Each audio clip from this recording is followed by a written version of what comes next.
metro areas where Tennessee is having success in recruiting.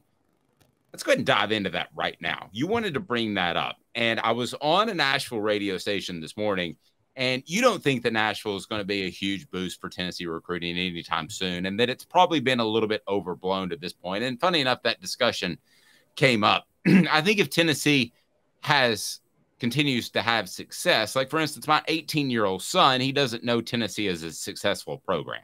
But if they have success, they'll get more of those guys from Nashville, and just by pure numbers, they'll win out and get good players from there. But you want to address the metro areas that Tennessee has represented on its roster now, and I'm sure that will lead us into recruiting. You take it and run.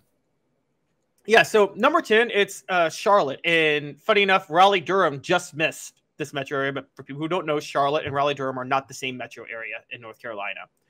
And Charlotte's got David Hobbs and James Pierce Jr., who I think have a lot of potential. And so I think both of those are going to be very, very, very strong. Kingsport Bristol is number 9, and that's because Austin Lewis, don't underrate him on the defensive line, and then UCF transfer Charlie Browder and reliable offensive lineman Dane Davis is still there. Number 8 is Murfreesboro with the Herring brothers and Andre Turrentine, and Murfreesboro has always been a bit underrated, as I'm sure you know, Dave, with the talent that they produce out of that area. It's kind of like the Jackson of Middle Tennessee, I would say. Good point. And then you go on a long plane ride for number 7. LA, baby. Brew McCoy and Nico. I mean, both of them. And look, Brew McCoy is the best NFL draft prospect starting on this team this year. Hails from the LA area. He comes from Palos Verdes Estates. And Nico comes from Long Beach. So obviously they're going to be there. And I think John Campbell Jr. is from Northern California, for those who want to ask him. He's not from the LA area, so didn't name him. Miami's only got 2, but their 2 are Joe Milton and Gerald Mincy. So Joe Milton's Milton's from Pahokee. Mincy is from Fort Lauderdale. I consider those both Miami area, don't you, Dave? Metro area. Oh, yeah. Fort Lauderdale, yeah. It's right there. Stone's throw.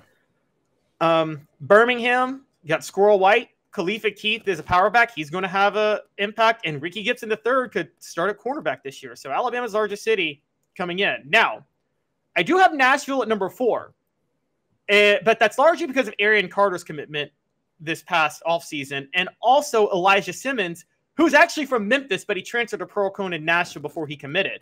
But if it wasn't for those 2, I'd have Nashville behind Birmingham. And for the largest metro area in Tennessee to barely be top 5 and contributing to the flagship university's roster, Nashville, I've been saying that here's my thing with Nashville. Yes, it's growing in popularity, but is it growing in popularity in the way that, like, it might be the New York City of the South?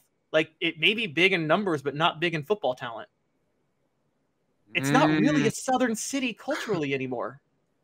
Well, I'm not willing to go that far, because Nashville behind Birmingham is usually the second highest in terms of television ratings when it comes to watching college football. Now, that could change with people coming in and out, and if they get a Major League Baseball team, certainly things could change. But I'm not willing to go that far. I still think it is a college football town. Talking to some of our friends in radio in that area, they said, when Tennessee started winning, it did take over a good percentage of their content when it was almost exclusively Titans. So, that's the long-term residents of Nashville. I don't think the people moving to Nashville care about Tennessee football. I'm just going to be honest. I don't think they care about football at all. Well, maybe not care about football at all. I can't argue that either way. But care about Tennessee football, I think you've got to win. So you move to an area, and then if your team's winning, I think it helps. I think that helped the Titans a lot. Had the Titans not had that run when they were in Nashville around 2000, I don't think that you would have seen as many Titans fans as you do now, because growing up in Knoxville, Caleb, you watched 4 teams. It was the Raiders, Cowboys, Dolphins, and who am I forgetting? But there were basically 4 teams on television every Sunday, so you kind of pick between those 4. And then you had Memphis at number 3, Knoxville at number 2. No surprise what is number 1 if you want to run down the top 3 there. Yeah, so just to name a couple for each. Memphis has Amari Thomas and Jabari Small. Really, Briarcrest, the school in Memphis, pushes pushes Memphis into the top 3. But Bryson Easton out of Whitehaven, Tamir McDonald out of Whitehaven, Briarcrest, and Lausanne produce all the talent in Memphis. And then number 2, Knoxville, Cooper Mays, Jacob Warren, 2 of the most irreplaceable players. Tyler Barron might be the biggest star on the defense this year. Those 3 alone can push Knoxville. Those are 3 really key players. And by the way, it's interesting that Memphis and Knoxville both have better high school football right now than Nashville. I'm just pointing that out. And number 1 is, no surprise, Atlanta. And I don't know. And part of this is Jeremy Pruitt. People got mad at Jeremy Pruitt for focusing more on Georgia than trying to build a fence around Tennessee. And Jeremy Pruitt was very clear. The lesser talent in Georgia is better usually than the top talent in Tennessee. And nobody wanted to admit that at the time, but he was right. I mean, he was proven more than right. I think there are probably 2 or 3 guys in the entire state of Tennessee that could be considered upper echelon talent in Atlanta. 2 or 3 guys a year.